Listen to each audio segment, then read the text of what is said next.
These are the minerals, and there is a particularly zoned structure: outer zone, inner zone, and towards a core zone.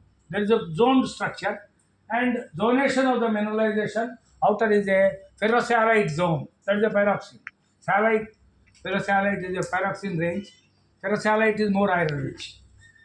Inner vermiculite followed by apatite magnetite mineralization. This is the typical type of a zoned mineralization. Next one. These are the crystals. Intergrowth, as I was telling you, it is not a physical juxtaposition of a mineral A and mineral B and mineral C. Not. It is a textural intergrowth of apatite and magnetite. See the scale there and see the types of crystals. In this, these are the types of crystals at that time. As I have, see if I have the photographs. These are all old things which I was having. Afterwards, GSI has lost its interest in this area.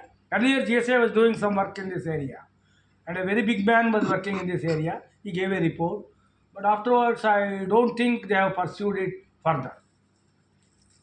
Phlogopite, the carbonate rock, I have simply written there. Each rock is containing calcite as accessory grains. There is a calcite dominantly in every of these rocks. Why I want to tell that is, keep your observations ready with you in your box. Make the interpretations open to X, Y, and Z. Anybody can open it up and give his viable interpretation. But data should be an inflexible paramount. Nobody should question the data. When I am telling there, pink calcite is present, I can show it and show the effervescence with the acid and show the grain in the megascopic sample. Interpretation, genesis and all that, anything, anybody can talk anything about. Next one. These are the microscopic textural photographs. Next one.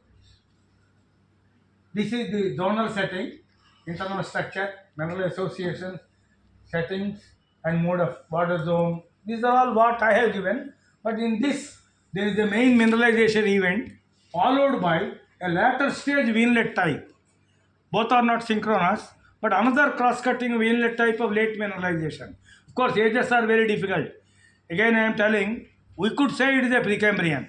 It is cross-cutting the foliation of the condylite rocks and diapside gneisses. So, foliation and tectonics says it is a late tectonic event.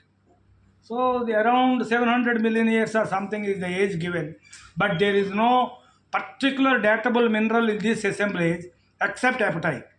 Apatite is a datable mineral from a very advanced technique called fission tracks.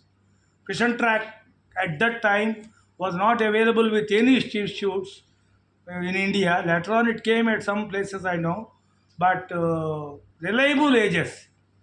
I sent the sample also to somebody for a fission track testing in US.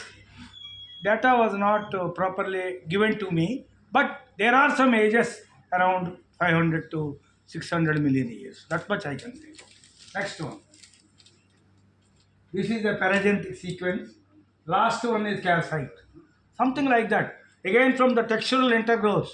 These are not anywhere seen 1 to 2, 2 to 3, 3 to 4. Just a rearrangement of the paragenesis. Next. What was done at that time was this apatite, because destructive analysis is very, it can be done, but there should be very qualified people to analyze all that. And apatite contains, as I was telling you, a fugitive constituent, that is a fluorine. Normally there are three types of apatites. One is the fluorapatite, the other is the chlorapatite, the other is the carbonate apatite, the other is hydroxyapatite. So this contains fluor mainly, but fluor is also substituted by hydroxy. So it is a substituted variety of an apatite, both from the cationic point of view and anionic point of view. So it is a complex apatite. Why I am emphasizing this point is, this infrared spectrum, when it was studied, what is that and all that, please don't ask me, because I am not a physicist. But infrared spectrum was a technique used even now for identifying the molecules. So they have studied it. I sent it to maybe Tennessee